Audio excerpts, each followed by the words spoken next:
Hello everyone, स्वागत है आपका हमारे YouTube channel history for you में। आज के अंक में हम गुप्त काल भारत का स्वर्ण काल था, इस बात का मूल्यांकन करेंगे कि वास्तव में क्या गुप्त काल भारत का स्वर्ण काल था। तो आइए शुरू करते हैं आज का अंक, जिसमें हम यह जानेंगे कि गुप्त काल स्वर्ण काल कैसे था, या गुप्त काल को भारत के इतिहास में स्वर्ण काल क्यों कहा जाता है। कौन सी ऐसी विशेषताएं हैं जिन विशेषताओं के कारण यह गुप्त काल स्वर्ण काल के नाम से प्रसिद्ध है। सबसे पहले हम यह समझने का प्रयत्न करेंगे कि इतिहास में स्वर्ण काल किसे कहा जाता है, या स्वर्ण काल होने के लिए क्या क्या आवश्यकताएं हैं जिनको पूरा करना किसी भी इतिहास के एक युग के लिए आवश्यक है। तो स्वर्ण काल उस काल को कहा जाता है जिस काल में देश की संस्कृति अपने चरमोत्कर्ष पर रही हो।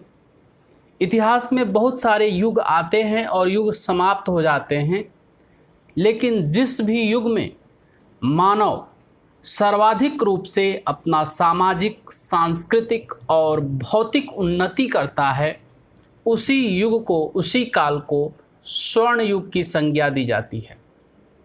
गुप्त काल स्वर्ण काल था, यह हम कुछ बिंदुओं के आधार पर समझने का प्रयत्न करेंगे, जो बिंदु गुप्त काल को स्वर्ण काल की श्रेणी में रखने के लिए बाध्य करते हैं। जो बिंदु होंगे, जिन बिंदुओं पर हम गुप्त काल को स्वर्ण काल की कसौटी पर परखेंगे, उसमें सबसे पहला बिंदु होगा, वह होगा गुप्तकालीन व्यापार, वाणिज्य और नए नगर। दूसरा, शिक्षा और साहित्य। तीसरा, गुप्तकालीन विज्ञान और प्रौद्योगिकी। चौथा, कला और स्थापत्य। पांचवा, सिक्के और शासक। इन 5 बिंदुओं पर हम गुप्त काल को स्वर्ण काल की कैटेगरी में रखने के लिए उसका परीक्षण करेंगे। इसमें सबसे पहला गुप्तकालीन व्यापार और वाणिज्य, क्योंकि हमने अभी जाना कि स्वर्ण काल उसे कहा जाता है जिस काल में व्यापार और वाणिज्य वह सबसे अच्छी स्थिति में हो, व्यापार संपन्न हो, व्यापार और वाणिज्य बहुत अच्छे ढंग से हो, आर्थिक रूप से समृद्ध हो। और यह समृद्धता तभी आती है जब नगरों का विकास होता है, नए नए नगरों का उदय होता है। गुप्त काल में पाटलिपुत्र, वैशाली, उज्जैन, दसपुर, भड़ौच, प्रतिष्ठान, विदिशा, प्रयाग, मथुरा, अहिच्छत्र और कौशाम्बी ये प्रसिद्ध नगर और व्यापारिक केंद्र थे। बंगाल का ताम्रलिप्ति बंदरगाह से मालवाहक जहाज मलय प्रायद्वीप, श्रीलंका, चीन और अन्य पूर्वी देशों को नियमित रूप से जाया करते थे। यह इस बात को प्रमाणित करता है कि व्यापार और वाणिज्य समृद्ध था, आर्थिक स्थिति अत्यंत अच्छी थी। आंतरिक क्षेत्र में गंगा, ब्रह्मपुत्र, नर्मदा, गोदावरी, कृष्णा एवं कावेरी नदियों से भी व्यापार होता था। इनसे जो व्यापार होता था वह आंतरिक व्यापार होता था। और गुप्त काल की मुख्य विशेषता मालवाहक जहाज थे। कुछ जहाज तो ऐसे भी थे जिनमें 500 व्यक्ति तक बैठ सकते थे। पश्चिम में भड़ौच बंदरगाह से समुद्री व्यापार होता था और दक्षिण पूर्व एशिया और पश्चिम एशिया के विभिन्न देशों के साथ व्यापार और वाणिज्य अपने प्रगति पर था। भारत के कपड़े, बहुमूल्य पत्थर, हाथी दांत की वस्तुएं, गरम मसाले, नारियल संबंधी वस्तुएं, नील और जड़ी बूटियां, इनको निर्यात किया जाता था। यानी इन्हें भारत से विदेशों को भेजा जाता था। भारतवासी बाह्य देशों से प्रायः घोड़ा, सोना, मूंगा, कपूर, रेशम का धागा और नमक इसका आयात करते थे, यानी इन चीज़ों को बाहर से मंगाया जाता था। अब दूसरा बिंदु, शिक्षा और साहित्य। जो शिलालेख प्राप्त हुए हैं, उन शिलालेखों से पता चलता है कि अध्यापक को आचार्य एवं उपाध्याय कहा जाता था और आचार्य को दक्षिणा दी जाती थी। गुप्त काल में नालंदा और वल्लभी यह उच्च शिक्षा के प्रसिद्ध केंद्र के रूप में विकसित हो रहे थे और नालंदा की ख्याति इतनी दूर दूर तक फैली हुई थी कि नालंदा में विदेशों से भी छात्र अध्ययन करने के लिए आते थे। चीनी यात्री इत्सिंग के विवरण के अनुसार यह विश्वविद्यालय 200 ग्रामों से प्राप्त होने वाले आय से चलता था, यानी यह नालंदा विश्वविद्यालय 200 ग्रामों से जो आय प्राप्त होता था उस आय से संचालित होता था। और ये ग्राम वह ग्राम थे जो दान में मिले हुए थे और उन दान के मिले हुए जो उससे कर प्राप्त होता था उसी के द्वारा यह विश्वविद्यालय संचालित होता था। और यहाँ 300 कमरे और 800 हॉल थे जिसमें 10,000 विद्यार्थी पढ़ते थे। कालिदास, भारवी, विशाख दत्त, ईश्वर कृष्ण, वात्स्यायन, आर्यभट्ट, वराह मिहिर आदि विद्वानों ने संस्कृत साहित्य की उत्कृष्ट कृतियों की रचना की। पहले भी हमने पढ़ा कि कालिदास के ग्रंथ रघुवंश, कुमार संभव, विक्रमो वर्षियम, मालविकाग्निमित्रम, मेघदूतम, ऋतुसंहार और अभिज्ञान शाकुंतलम यह ऐसे साहित्य थे जो आज भी विश्व प्रसिद्ध साहित्य की श्रेणी में है।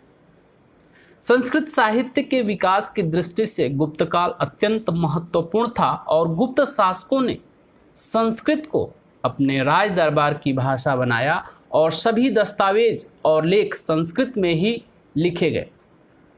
इसके अलावा वराह मिहिर ने खगोल शास्त्र, भूगोल और जंतु विज्ञान के विषय में बृहत संहिता में विस्तार से लिखा। आर्यभट्ट महान गणितज्ञ और खगोल शास्त्री थे और संस्कृत के प्रख्यात साहित्यकार कालिदास इसी काल की देन थे और चंद्रगुप्त विक्रमादित्य के नवरत्नों में सर्वश्रेष्ठ थे। विष्णु सर पंचतंत्र जिसकी रचना विष्णु शर्मा ने की, पाणिनि ने अष्टाध्यायी की रचना, पतंजलि ने महाभाष्य की, अमर सिंह ने अमरकोश की और भर्तृहरि ने नीति शतक, श्रृंगार शतक और वैराग्य शतक नामक ग्रंथों की रचना करके तत्कालीन साहित्य को गुप्तकालीन साहित्य को उत्कृष्टता की श्रेणी में पहुंचाया। तीसरा बिंदु गुप्तकालीन विज्ञान और प्रौद्योगिकी। इस अंक में हम गुप्त काल में विकसित विज्ञान और प्रौद्योगिकी को उस कसौटी पर कसने का प्रयत्न करेंगे कि क्या विज्ञान और प्रौद्योगिकी में होने वाला विकास वह सर्वोत्कृष्ट था जिस आधार पर गुप्त काल को स्वर्ण काल कहा जा सकता है।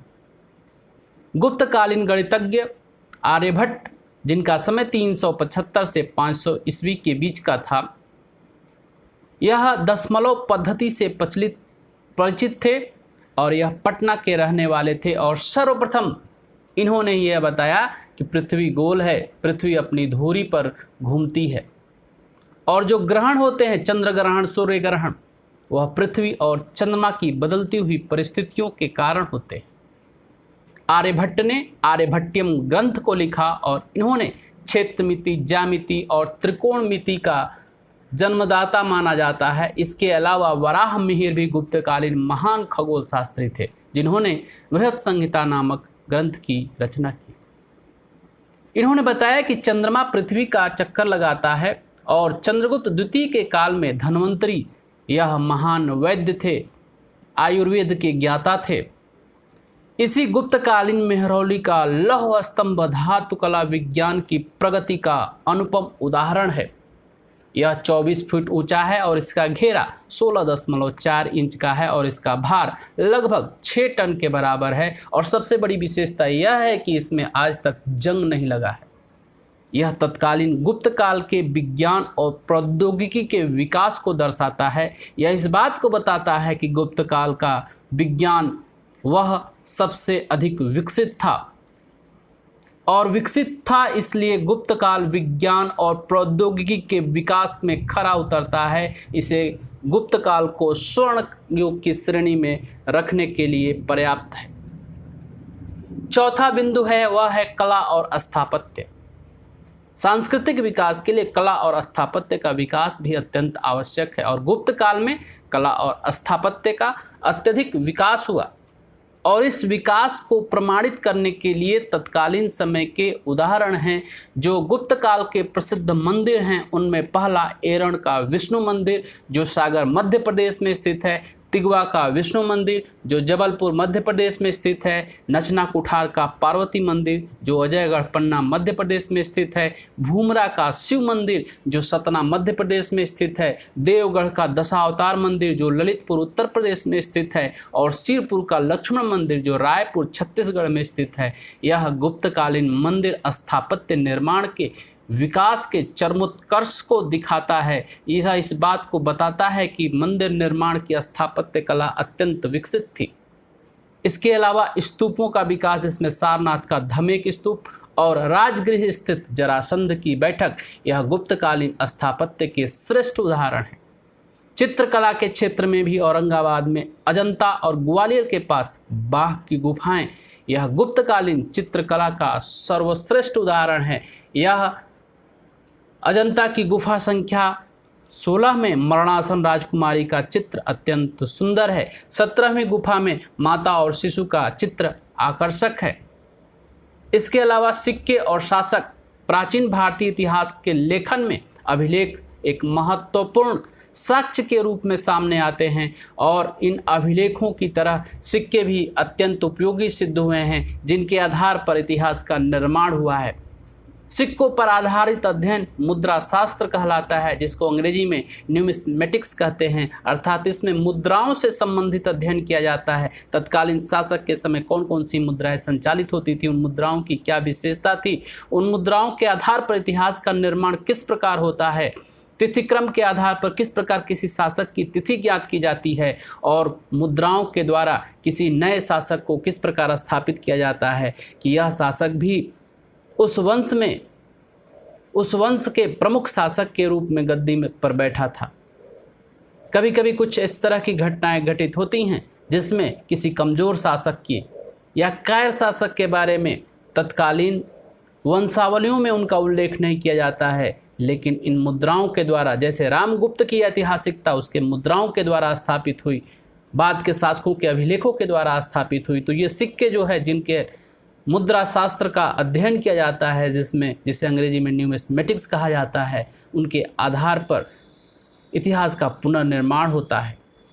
एरण के उत्खनन में लगभग 1000 ईसा पूर्व का एक गोलाकार स्वर्ण पत्थर मिला है जिसको प्रोफेसर केडी वाजपेयी मुद्रा मानते हैं। 6ठी शताब्दी ईसा पूर्व में आहत सिक्के या पंचमार्क सिक्के संचालित होते थे और इन पर ठप्पा लगाकर अर्धचंद्र, मोर आदि के चित्र बनाए जाते थे। सागर मध्य प्रदेश के पास एरण से शक शासकों के सिक्के ढालने के लगभग 400 सांचे मिले हैं। शासकों की मूर्ति और नाम वाले सिक्के भारत में जारी करने का श्रेय इंडो ग्रीक हिंद यवन शासकों को जाता है। हिंद यवन शासक वह पहले शासक थे जिन्होंने भारत में सर्वप्रथम अपने सिक्के जारी किए और वह सिक्के नाम वाले थे जिसमें शासकों की मूर्ति थी, शासकों का नाम लिखा हुआ रहता था, जिससे उस शासक के समय क्रम को पहचानने में सहायता मिलती है। कुषाण शासकों द्वारा सोने के सिक्के काफ़ी मात्रा में जारी किए गए और आरंभिक गुप्त शासकों के सिक्के में सोना अत्यंत खरा था और इस सोने के खरे होने से इस बात को प्रमाणित होता है, यह बात पता चलती है कि उनकी स्थिति जो उनकी आर्थिक स्थिति थी वह अत्यंत समृद्ध थी। समृद्धशाली आर्थिक स्थिति का द्योतक खरा सोना होना बताता है कि तत्कालीन समय का शासक समृद्ध थे। उनके जो सिक्के थे उन सिक्के में सोने की मात्रा अधिक थी। समुद्रगुप्त के एक सिक्के में बीड़ा बजाते हुए दिखाया गया है और एक सिक्के में अश्वमेध पराक्रम अंकित है। इससे उसके संगीत प्रेम और धर्म के प्रति रुचि का पता चलता है। इसके अलावा समुद्रगुप्त के सिक्कों पर उसे व्याघ्र मारते हुए दिखाया गया है, मगर किसी भी सिक्के पर शेर को मारते हुए नहीं दिखाया गया है, क्योंकि शेर उस समय सौराष्ट्र के जंगलों में थे और अंततः सौराष्ट्र पर समुद्रगुप्त ने विजय हासिल नहीं की थी। इस पर विजय चंद्रगुप्त द्वितीय ने हासिल की थी और चंद्रगुप्त द्वितीय के सिक्कों पर प्रथम बार उसको शेर मारते हुए दिखाया गया है और इससे यह पता चलता है कि उसने सौराष्ट्र पर विजय प्राप्त की थी और सिंह विक्रम की उपाधि या विक्रमादित्य की उपाधि, सिंह विक्रम की उपाधि धारण की। गुप्त काल भारत का स्वर्ण युग था।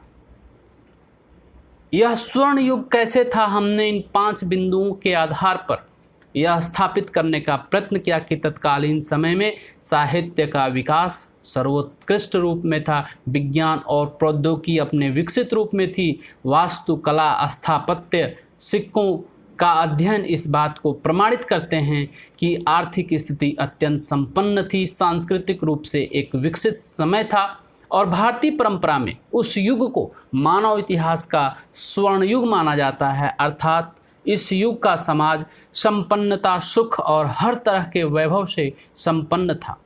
इतिहास लेखन की ग्रीको रोमन अवधारणा में यूनानी कवि हेलियोड ने युग चक्रवादी परंपरा में मानव इतिहास के सबसे अच्छे युग को स्वर्ण युग की संज्ञा दी है और उनके अनुसार स्वर्ण युग मानव की श्रेष्ठतम स्थिति से संबंधित है। अर्थात स्वर्ण युग वह युग है जिसमें मानव अपने सर्वोत्तम रूप में था, सर्वोत्तम स्थिति में था, विकास के सबसे ऊंचे दौर पर था। इससे पता चलता है कि स्वर्ण काल उस काल को कहा जाता है जिसमें उस देश की संस्कृति अपने चरमोत्कर्ष पर रही हो। इतिहास में कई युग आते हैं और जाते हैं, जिस भी युग में मानव सर्वाधिक सामाजिक, सांस्कृतिक और भौतिक उन्नति करता है उस युग को ही स्वर्ण युग की संज्ञा दी जाती है। और भारतीय इतिहास के परिप्रेक्ष्य में यदि हम देखें तो गुप्त काल में ज्ञान, विज्ञान, कला, स्थापत्य, साहित्य इन सभी क्षेत्रों में अत्यधिक उन्नति हुई थी। राजनीतिक दृष्टि से समुद्रगुप्त ने समस्त भारतवर्ष को जीता था और समुद्रगुप्त को स्वयं कला और साहित्य में भी रुचि थी। चंद्रगुप्त द्वितीय विक्रमादित्य भी कई विद्वानों का आश्रयदाता था और उसके दरबारी विद्वान में कालिदास, वराहमिहिर, वररुचि, शंकु, वैताल भट्ट, घटकरपर, धन्वंतरी, छप्पड़क एवं अमर सिंह उनके दरबार में शामिल थे और इन्हें नवरत्न कहा जाता था। इसके अलावा एक केंद्रीय प्रशासनिक व्यवस्था अस्तित्व में थी जिसमें राजा शक्तिशाली था और उसकी तुलना भगवान विष्णु से की जाती थी। आर्थिक दृष्टि से भी यह एक समृद्धशाली युग था, समृद्धि का युग था और इसलिए गुप्त काल को भारत का स्वर्ण युग कहा जाता है। Doctor LD. बार्नेट के अनुसार गुप्त काल का भारत के इतिहास में वही स्थान है जो यूनान के इतिहास में पेरिक्लिस युग का था। भगवत शरण उपाध्याय ने भी गुप्त युग को स्वर्ण युग मानते हुए इसकी तुलना यूनान के पेरिक्लिस युग, रोम के आगस्टस युग, इटली के पुनर्जागरण काल और इंग्लैंड के एलिजाबेथ काल से किया हुआ है। V A. Smith, R C. Majumdar, A K. Majumdar, M. Mehendale, R N. Dandekar और के.एम. मुंशी आदि विद्वानों ने गुप्त काल को भारत का स्वर्ण युग माना है और उन्होंने अपने मत के समर्थन में तर्क भी दिए हुए हैं। कालिदास, भवभूति, भारवी और माघ गुप्त काल के प्रमुख कवि और नाटककार थे। कालिदास ने अभिज्ञान शाकुंतलम, मेघदूत, कुमार संभव, ऋतुसंहार, विक्रमोर्वशीयम जैसे श्रेष्ठतम साहित्य का सृजन किया और इस प्रकार इंग्लैंड के शेक्सपियर को यूरोप का कालिदास माना जा सकता है और आर्यभट्ट, वराहमिहिर एवं ब्रह्मगुप्त जैसे नक्षत्र वैज्ञानिक इस गुप्त काल की ही देन थे। इस गुप्त काल में ही विज्ञान और प्रौद्योगिकी अपने सर्वोत्कृष्ट रूप में थी, सर्वोत्तम रूप में थी। गुप्त काल में ही असंग, वसुबंधु और संरक्षित जैसे बौद्ध दार्शनिक हुए और गुप्त प्रशासक यद्यपि बौद्ध धर्म को मानते थे, गुप्त सम्राट हिंदू धर्म को मानने वाले थे, फिर भी उन्होंने अन्य धर्मों के प्रति अपना व्यवहार सौहार्दपूर्ण रखा। अन्य धर्मों के प्रति उनका व्यवहार उसी प्रकार था जिस प्रकार वह अपने धर्म के प्रति श्रद्धा रखते थे, वह अन्य धर्मों के प्रति भी उतनी ही श्रद्धापूर्ण भावना रखते थे। चंद्रगुप्त द्वितीय का सेनापति आम्रकार्दव वह बौद्ध धर्म का अनुयायी था। वसुबंधु समुद्रगुप्त का मित्र था और चीनी यात्री फाहियान बताता है कि गुप्त सम्राटों ने बौद्ध धर्म को भी संरक्षण दिया था, बौद्ध धर्म को भी पुष्पित और पल्वित किया था। और यह कुमारगुप्त के समय का ही बात है कि कुमारगुप्त के समय नालंदा जैसे बौद्ध धर्म के एक विख्यात अध्ययन केंद्र के रूप में विश्वविद्यालय का विकास हुआ। दिल्ली का लौह स्तंभ, अजंता की गुफाओं की उत्कृष्ट चित्रकारी, यह गुप्त काल के चरमोत्कर्ष के प्रतीक हैं। इस तरह यदि सकारात्मक रूप से देखा जाए, सकारात्मक रूप से इस बात पर गौर किया जाए तो गुप्त काल भारत का स्वर्ण युग था। और रोमिला थापर ने स्वर्ण युग या क्लासिकल युग को परिभाषित करते हुए लिखा है कि क्लासिकल युग वह युग है जिसमें साहित्य, वास्तुकला और ललित कलाएं उत्कर्ष के ऐसे स्तर पर पहुंच जाएं कि आने वाली समय के लिए वह आदर्श बन सके। और यह परिभाषा भी गुप्त काल के संदर्भ में हमें स्वर्ण काल का दर्जा देने के लिए बाध्य करती है। आरसी मजूमदार ने लिखा है कि गुप्त सम्राटों ने भारतीय इतिहास पर अपनी छाप छोड़ी और उन्होंने ऐसा आदर्श पेश किया जो भविष्य में अनुकरणीय था। भविष्य के शासकों के लिए वह अनुकरणीय बना। डीएन झा एवं कृष्ण मोहन श्रीमाली आदि विद्वानों ने गुप्त काल को स्वर्ण युग नहीं माना है और उन्होंने अपने मत को सिद्ध करने के लिए गुप्त काल की बुराइयों को खोजने का प्रयत्न किया है। इस बात की पुष्टि के लिए उन्होंने अनेक प्रमाण भी दिए हैं, किंतु हमें यह नहीं भूलना चाहिए कि यदि हम सकारात्मक सोच के साथ देखें तो गुप्त काल हर हाल में स्वर्ण काल था। स्वर्ण काल के लिए जो मापदंड स्थापित किए जा सकते हैं उन सभी मापदंडों को गुप्त काल पूरा करता है। इस तरह आज के अंक में हमने देखा कि गुप्त काल भारत का स्वर्ण काल था या नहीं, और स्वर्ण काल था तो किन किन बिंदुओं के कारण है, कौन कौन सी वह कसौटियां हैं जिन कसौटियों के आधार पर गुप्त काल स्वर्ण युग था। तो आज के अंक के लिए इतना है। मिलते हैं एक नए अंक के साथ, तब तक के लिए बहुत बहुत धन्यवाद।